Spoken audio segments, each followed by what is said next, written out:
Sen Türkmenin beyik mukaddesligi, Seygim seygiden diregim vatan, Sen bugün öz vatanşın eslini, Birdir bize gayım barığın vatan.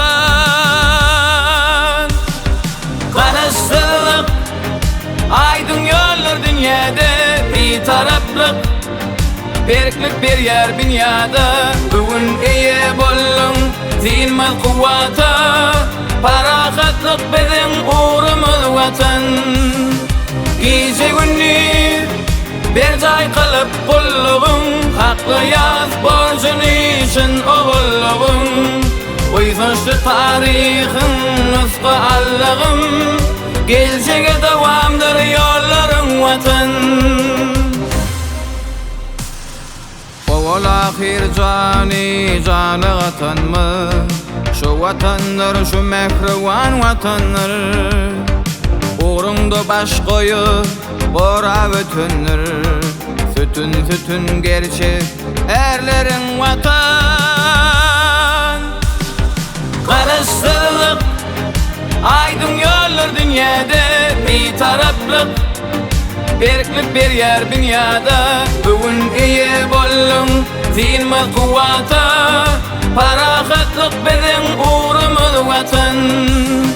Gece günü bir cay kalıp kulluğun, Haklı yaz borcun için oğulluğun. Uysunçlu tarihin nüskü allığım, Geleceğe devamdır yolların vatan.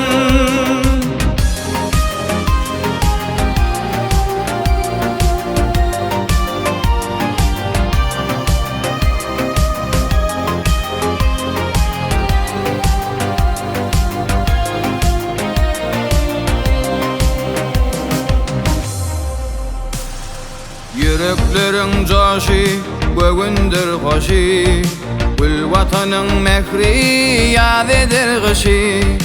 Görülemir belin serkerde başı, Arkadağ yoludur yolumuz vatan. Karıştırlık aydın yollar dünyada, Bir taraflık berklik bir yer dünyada. Bugün iyi bollun zilmal kuvvata, Parakatlık bizim uğrumuz vatan. Gece günü bir cay kılıp kulluğun, Haklı yaz borcun için oğulluğun. Uysunçlu tarihin nüskü allığım, Geleceğe devamdır